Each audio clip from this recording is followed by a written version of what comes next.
Bonsoir tout le monde. L'affaire a embarrassé les libéraux pendant tout l'hiver. Deux versions s'opposaient dans ces allégations d'ingérence visant à éviter un procès criminel à SNC-Lavalin. An attempt to politically interfere. Moi et mon équipe avions toujours agi de façon appropriée. Et aujourd'hui, le commissaire à l'éthique a tranché. Il blâme le premier ministre et donne clairement raison, Pierre-Olivier, à Jody Wilson-Raybould. En effet, Sophie, il lui donne raison et voilà qui relance cette tempête politique à Ottawa à seulement quelques semaines de l'échéance électorale. En fait, au cours des 4 dernières années, Justin Trudeau s'est fait reprocher par le commissaire à l'éthique à 2 reprises d'avoir enfreint les règlements. Et ça, les partis d'opposition à Ottawa, vous allez le constater, n'ont pas manqué de le rappeler. Justin Trudeau a répété sa version pendant des mois. Il n'y a jamais eu de pression inappropriée. Mais le commissaire fédéral à l'éthique ne l'a pas cru. Les conclusions de ce rapport sont sévères. Justin Trudeau a enfreint la loi sur les conflits d'intérêts. Je prends la pleine responsabilité pour tout ce qui s'est passé. Le premier ministre reconnaît ses erreurs, mais réitère avoir agi dans les meilleurs intérêts des Canadiens. Je faisais ce que je considère être la responsabilité de tout premier ministre, c'est-à-dire défendre l'intérêt public, tout en assurant l'intégrité de nos institutions. Pour éviter un procès criminel à SNC-Lavalin, Justin Trudeau a exercé des pressions indues sur l'ancienne ministre de la Justice. Il voulait que Jody Wilson-Raybould négocie un accord avec la multinationale. Le commissaire fédéral à l'éthique blâme aussi de hauts fonctionnaires. Ils auraient négocié en catimini avec les dirigeants de SNC-Lavalin, et ce à l'insu de la procureure générale. Le rapport conclut aussi que Justin Trudeau a évoqué des motifs partisans pour faire dérailler un procès criminel, ce qui enfreint la loi. L'opposition tire à boulet rouge. Nous voyons maintenant qui est vraiment ce premier ministre. Ce qu'on a vu aujourd'hui, c'est vraiment un rapport incendiaire. D'abord, Justin Trudeau se prend pour Louis XIV. L'État, c'est moi. Le commissaire n'impose aucune sanction dans son rapport. Pour les oppositions, à 1 mois du déclenchement de la campagne, la sanction viendra des électeurs. Le choix devant les Canadiens et les Canadiennes n'a jamais été plus clair. Le chef conservateur, lui, réclame désormais une enquête criminelle de la GRC. Au cours de son enquête, Mario Dion reproche aussi au gouvernement Trudeau de lui avoir mis des bâtons dans les roues. 9 témoins l'ont approché pour partager des informations.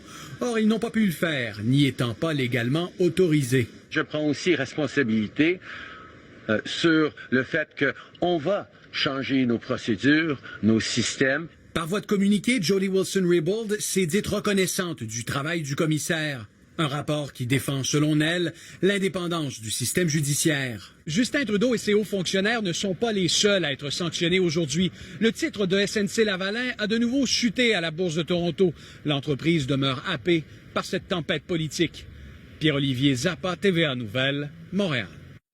Alors avec nous maintenant pour commenter, analyser ce rapport, Thomas Mulcair. Bonsoir Thomas. Bonsoir. Alors un rapport accablant quand même pour Justin Trudeau et son équipe. Et c'est un deuxième blâme en plus, là. Oui, c'est important de se rappeler que le titre de ce document-là, c'est Trudeau 2. Parce qu'il a déjà été blâmé pour son voyage contre la loi sur l'île du milliardaire Aga Khan. Ici, c'est très grave parce qu'il s'agit d'une ingérence dans l'administration de la justice. Imaginez si c'était un appel à sa procureure générale pour dire « poursuivez un tel ».